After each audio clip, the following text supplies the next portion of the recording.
What is happening, my YT Gizang? Y'all already know what time it is, man. This is your boy Rio. And today we're going to be talking all about these false narratives, man. There are still people out here giving these crazy narratives out here about my boy Shedeur Sanders. And we're going to talk all about it today, man. So sit back with your boy and let's get into this sports talk. Yeti.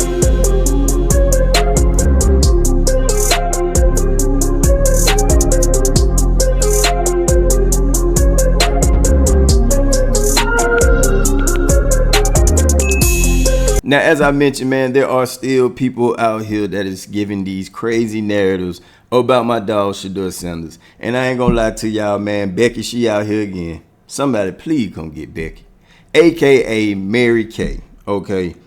I just don't get it, man. I really don't get it. I don't understand who this lady is and why she doing what she doing. Why is she saying all the things that she is saying about my dog Shedeur Sanders? It just don't make any sense to me. Y'all check this video out real quick, man, because I really want to talk about it. Look at the film. Well, that all sounds good. And yes, if it worked just like that, then of course he would be a perfect fit for this scheme and this offense and this team this season. But there are certain things that Shedeur Sanders has to learn before he's going to be ready to step into a pro football game. And the first thing that he needs to figure out is how to not continually drift backwards and often into trouble when he doesn't see the right thing open at the right time.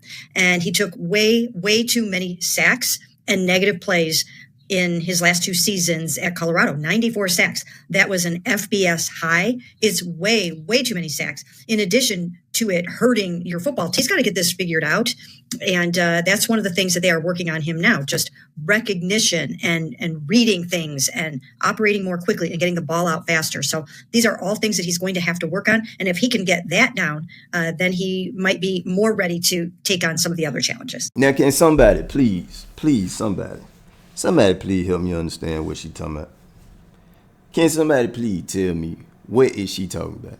Okay, first of all, she talking about the O-line or him backing. Let me ask y'all something, because I could be tripping. Y'all know how I am, man. Tell me if I'm tripping. Drop it down in the comments below. But if you are sitting there and you got 5, maybe 6 guys coming at you full speed, and they are 6'6" and almost 300 pounds, you mean to tell me that you gonna sit there?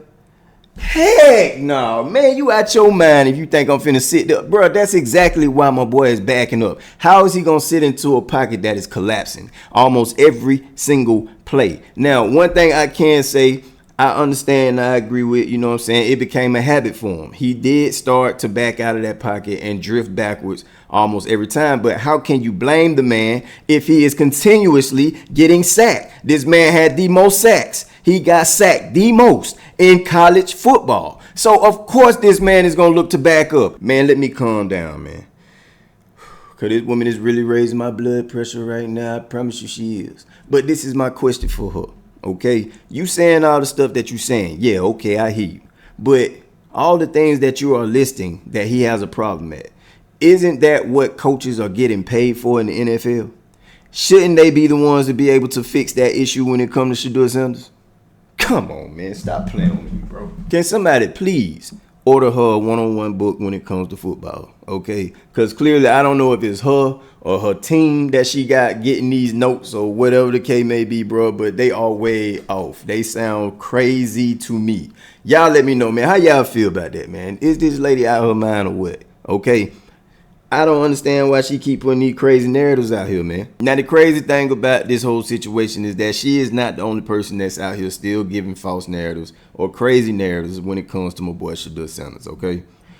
My boy Shedeur Sanders, he opened up and spoke about how he felt about the people that are still talking about his son, okay? Because we all know there are still people out here that is shaming Shedeur Sanders' name, all right? We thought it was going to be done for when it came to the draft, and it's still continuing now. No matter how good he does, no matter how presentable he is when he comes to his interviews or whatever the case may be, they still got to put a bad name on this man's head, okay? And I really don't understand it. But Like I said, Deion Sanders, he spoke up about it, and he is devastated. And I would be devastated too, especially if it's coming from my own former coaches and peers. You know what I'm saying? People that he built relationships with since the time he entered into the NFL to the time that he became a coach. And for Deion to have to sit there and really listen to how his peers talk about how unprofessional his son is, how unprofessional he was when he was coming to his interviews before the draft and stuff like that. It really hurt him bad, man, because he had to sit there and watch his son fall down in the draft, not because of his talents and the skill that he brings to the NFL, but because of who his dad is. And that's crazy, man. It's really crazy, man. That's sad. That's really sad. But it's people out here speaking up for him. Now, of course, Deion and Shedeur always got y'all. Y'all gonna stand 10-toe down, man. Them CU aunties, the Shedeur soldiers, you know what I mean? Shedeur Nation. All of y'all, man. And like I said, man, I love it. I promise you, I love every single bit of it, man. You know what I'm saying? But outside of y'all, there is somebody that's still speaking up on it, and that is my boy Stephen A. Smith. Take a look at this footage. Has anybody ever been in a position to say that Deion Sanders was a liar? Ever? Have you run across anybody that said Deion Sanders said one thing to your face and said something else behind your back? That's not who that man is. And so when he comes out and he says something about his son, there is no question he has spoken to his son. There is no question that Deion Sanders prepped his son for those interviews. We all know this was about Deion. Now we have to get to what the real crux of the situation is. Deion, as I told y'all, was devastated.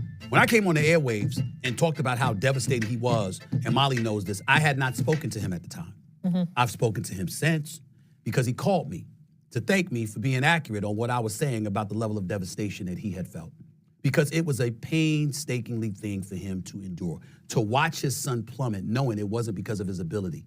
It was because of his pedigree, who his daddy was. He may have some culpability in that, but it doesn't make it right what's happening to Shedeur Sanders. That brother can play.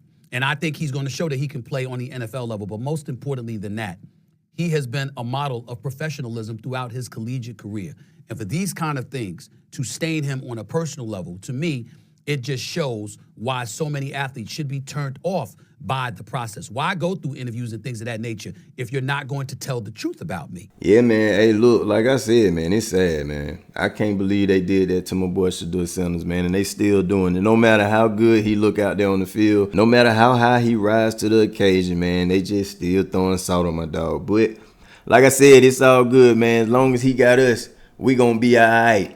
Y'all drop them comments down there below, man. Let me know how y'all feel about this whole situation. I'll get at y'all on the next one. Yeti.